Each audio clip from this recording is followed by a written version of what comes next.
Well, joining us to discuss reactions and updates on the plot killings are Abba Ejembi, the secretary of the Middle Belt Forum, and Arise News analyst and lawyer Frank Tietie. Gentlemen, glad to have you join me. Let me start with you, Abba. What really, I was discussing with some security experts yesterday on this same issue, and I remember I did ask them the root cause. What really is the root of this seemingly, I had knew about they're talking about 20 years, that's a shame, of this seemingly intractable violence and killings in Plateau, and then the crisis in Benue State? Thank you. I'll start from Plateau State. Okay. There is going to be an overview of the entire Middle Belt states, starting from southern Benue to Adamawa up to Kebbi State, southern Kebbi. But zeroing in on Plateau State, like the NSA said, the new wave under this democratic dispensation commenced in 2003. The killings were mind-boggling. Tens of people were killed within 24 hours or less. And in intensity, as the days went by, it increased. In 2010, the Dogona Hawa killing in Plateau State was one that shook this country, shocked the world. In a few hours, women were disemboweled, children were massacred in the most barbaric manner, and this preceded Boko Haram before it came up with its own kind of barbarity. The number of persons, over 200 people, in less than 24 hours, were dispatched to their early graves. And it continued like that. And in the last few months, we thought that things were getting better. Not exactly okay, but the intensity, the number of times it was occurring was drastically reduced, especially on the plateau. And the Middle Belt Forum has issued a statement or two with respect to this, commending the CDS, commending the government for what it was doing that was getting us this kind of result. State government or the federal government? No, the federal government. And encouraging the federal government to do more. Because as Plateau was getting better, Benue was getting worse. The plight of the Middle Belt, you asked about what can be the reason for all of this. The secretary to the Plateau State government got it spot on. I talked about land grab. But beyond land grab is an attempt to change the demography. Who is grabbing what land? In most of the killings, people have been clear, people have made a statement that these were Fulani militia or herdsmen militia that were responsible for that. It's no secret that in some of these communities, when people are displaced, they bring in their cattle and begin to graze freely. Nobody asks any questions if we don't have a government in place. You displace people from their ancestral land and bring in your cattle to graze, and yet the government, the security agencies are not doing to our expectation what they ought to do. And this has continued for years now. Take the case of Agato in Benue State. I'm just coming from Benue. I arrived at Abuja less than 3 hours ago. The last 2 nights, people in communities in Otukpo local government area, Utobi, and all the adjoining communities in Asa, and all of that, people are being killed, and nobody's sleeping. Women are being evacuated from their ancestral homes, women and children, to the township, to Otukpo, the township, the local government headquarters. The governor was there a few days ago, and we thought this will, at least his presence there, will bring some succor. And then 2 days ago, we started seeing this. With a security guard was killed when some of these characters were escaping or looking for a route to escape at the federal government at the Otobi multipurpose dam.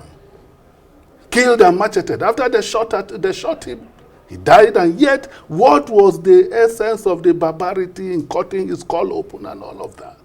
That's the intensity of the kind of wickedness we are seeing. Land grab, change in demography, for whatever purpose, is what we are seeing. When people mischaracterize it as farmer-header clashes, it's so painful to us, because people are in their ancestral lands, in their ancestral homes. The Middle Belter is not the aggressor.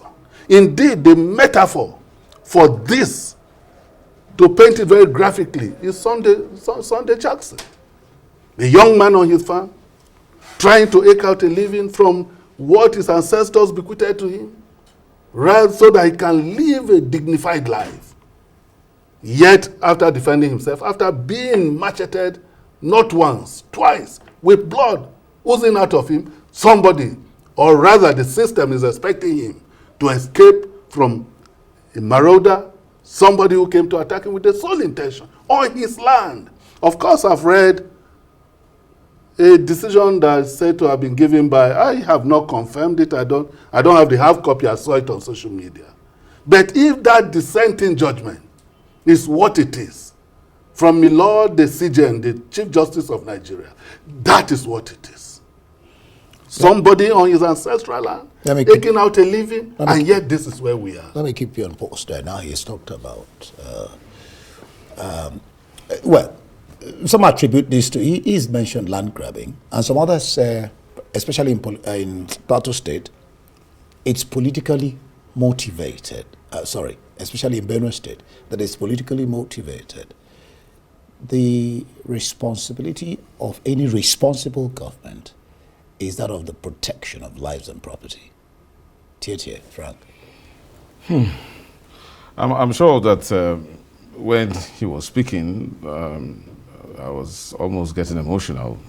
The reason is, we know what the problem is, but in our country, we organize things to fail. I don't understand. And I'll tell you straight ahead.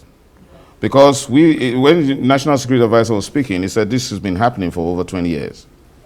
Let me tell you, government is about providing security. It's not about politics. It's not about, talking about how to win the next election. Government and politicians are measured in their performance is measured by how much they are able to provide security. Because without security, you won't have an economy.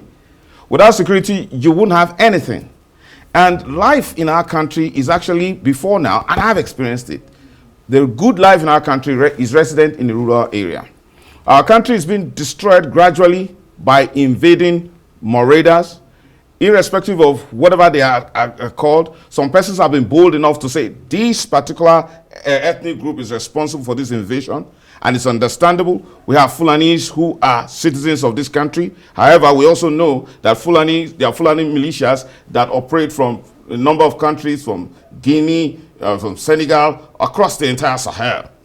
And let me tell you, if I belong to an alien ethnic group that wants to act, that is looking for a fertile place to settle, I would not get a better country than Nigeria, that is so poorly governed, that has a lot of spaces that are ungoverned, that you don't have the presence of government there.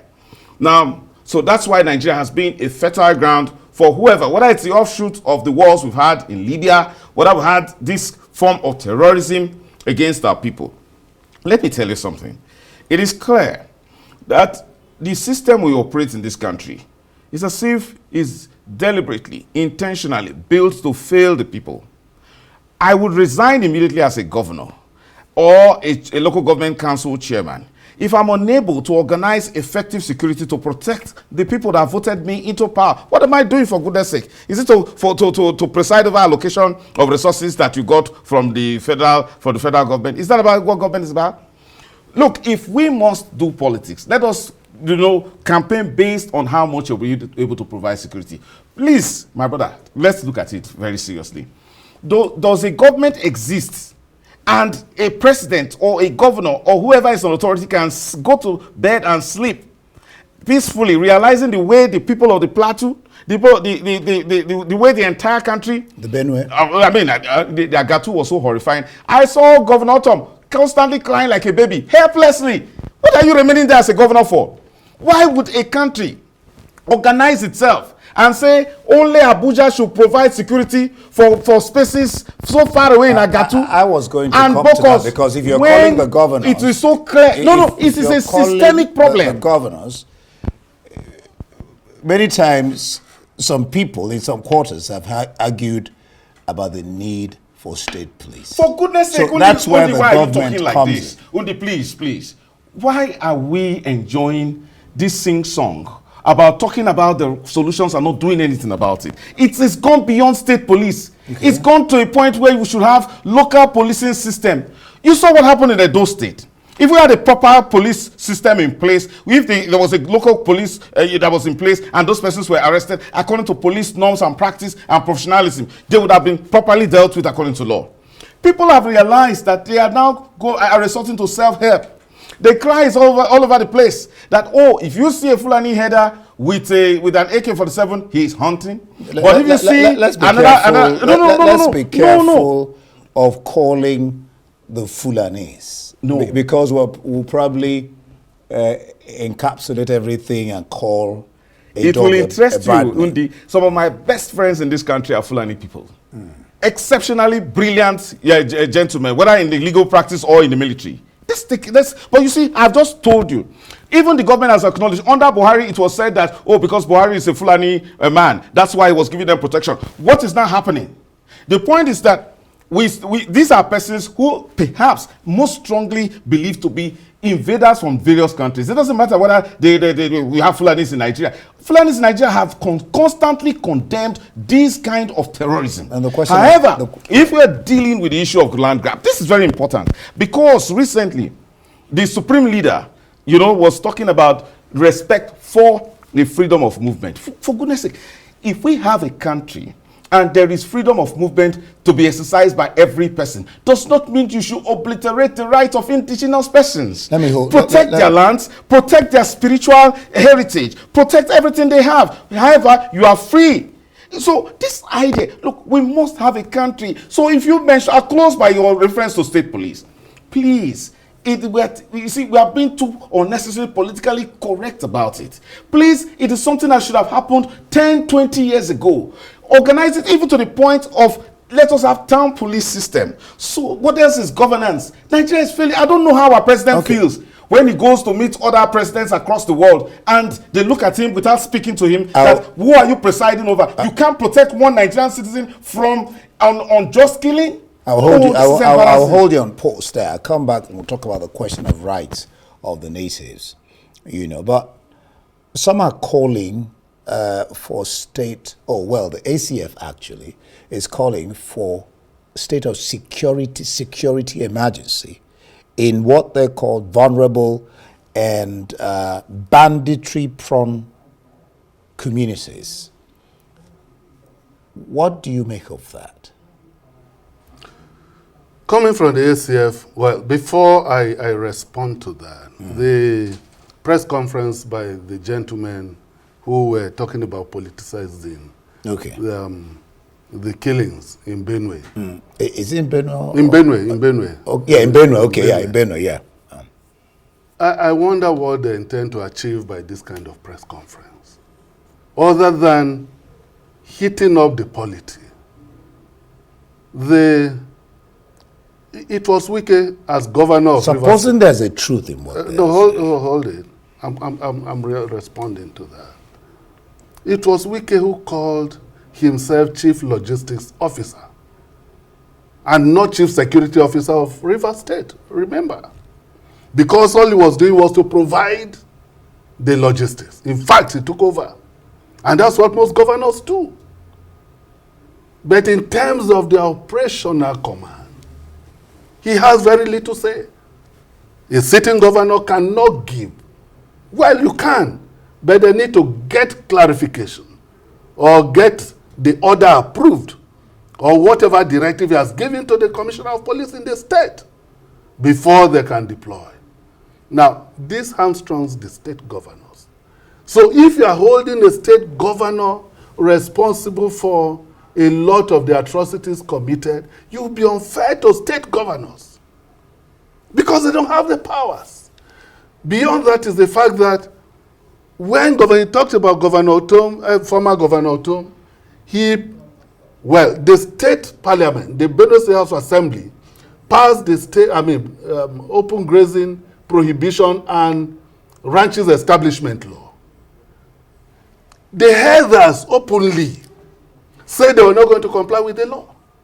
Who was going to enforce the law? He came up with the, livestock guards. What powers do they have? What's the authority? Where is the authority derived from the Constitution? Or is it from the Police Act? It is the police that is mandated to enforce all laws, including the bylaws made by local government councils. It is the responsibility of the police, Nigerian police force. Yet, openly, people in defiance say, we will not obey this law. And nothing happened. And when the then President Buhari, gave the marching orders to the IG to relocate to Makurdi, to Benue, he didn't go. And yet there was no sanction. Nothing happened. So to hold the sitting governor, could you then hold Otom responsible? Even now, can you hold the reverend gentleman who is the governor of Benue responsible? Because you made the point. Yes, but you see, to then throw up your arm and your hands in the air and resign, it's not the solution. No. It's to sit there and begin to take all the steps to push for what ought to be done. You talked about state policing and even going beyond that to towns. I am saying that every village should have its own militia, because I told you I'm coming from Benue. For 3 nights, people have not slept. It is the natives who are organizing themselves with machetes and sticks. In fact, it's a suicide mission. And that's what I saw. And that's dangerous. Now, the reason we discuss these things is to find a leeway, an answer, a solution to these problems. We know they exist. I did talk about vulnerable, banditry-prone communities. They also talked about, what did they call it, intelligence gathering and all that. I'll just ask you that question and I round up. What should, Ribadu said 20 years, and it's a shame. Now, what should the government, both at the state level and the federal level, whatever the root cause of the problem is, what should they be doing now to stop? We're talking about human lives. Sincerity. Let us just be sincere as a people. Is this the best we can offer? Is it the best? Don't we know how to organize government? Let me tell you. There's no time, so I won't go further. The only purpose of government is to secure people and then so that you can put together an economic system whereby they can cater to their welfare. That's the only purpose of government. Do you need anybody? Do you need the United Nations to tell you that you are failing as a government by the way people are dying across Nigeria, everywhere? What system have we put in place? Let me tell you, this is how it works. There was a time it was called militancy. So for those from the Niger Delta said freedom fighters.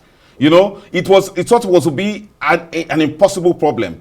And then it brought this country to its knees in terms of oil production when the Asari Dokubos and the Boilovs and the rest of them were waging war against the federal government over the mismanagement in their concerns and in their terms of oil resources and the oppression of the Niger Delta people. What happened?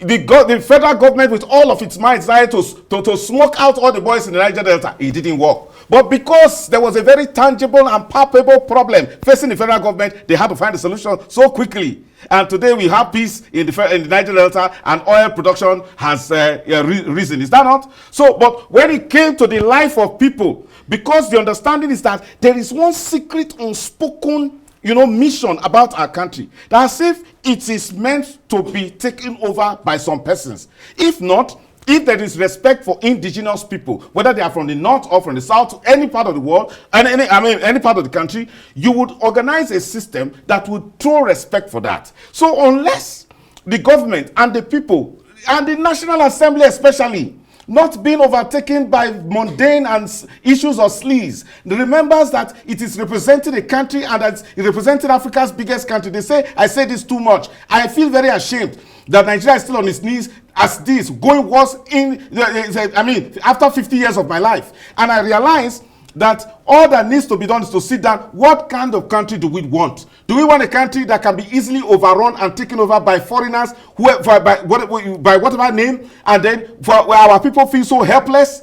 What does it mean? For goodness sake, why would anybody have a government if the government cannot provide security? That's the reason why I invite the governors to resign. I've not got. So if you're asking for a solution, answer. please, the solution is simple. We got it. And it is for people who have political power to have the ability to organize security, starting from the local government councillor to the local government chairman to the state governor. If you are able to be given political power that comes through election, you are able by law to organize a police force that is armed by the taxes or whatever allocations you get to protect the people. If you can't do that, you don't have any business being a political leader or even in the National Assembly. All right. So we are facing a total national collapse, and I hate to say it, but we can reverse it. And we know we have the solution. The National Assembly is playing politics about state police. It ought not to take one more day before it's implemented. Just briefly, your last word. Yes, indeed. I'm going to be as brief as I can. But Just briefly, your last word. Fine. Now, the impression is being created in the mind of the average middle belter that the lives of middle belters don't matter. In Uromi, when those gentlemen hunters were decapitated, we saw the national uproar. Now over 80 in Plateau. People are quiet. Nobody is talking. I don't see the movement that is happening. And this is not new. In the days of the military, there were coups and counter-coups. Up to today, Ilya Bisala, it is not clear whether he was involved in it. In fact, the evidence suggests that he was not involved in the coup. No, yeah. Again, you come to the series of coup d'etats, the only coups where people have been killed, according to military law, have been coups that were led by middle belters. I refer to the Dimka, the Dimka coup was clear. I refer to the 86 coup led by alleged to have been led by Vasa. Vasa. Mama Vasa.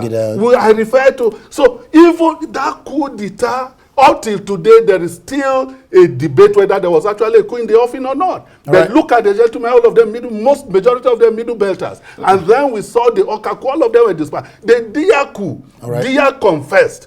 A lot of them confessed that there was indeed a plot. In fact, they have said it was General Bameyi that brought the idea. And they went in. But when they killed, no. The impression has been created in our minds that our lives don't matter. The lives of middle belters will start mattering in this country. We'll leave it there. What I am looking at really is solutions. But thank you, gentlemen, for being on Newsnet. Our hope is that both the federal government and the state will put heads together and work out a solution. Lives does really when matter. ACF is now calling, ACF is now calling for a declaration of state of emergency in the security sector. Where was ACF? All right, between 2015? All right, we'll leave it there. Thank you so much.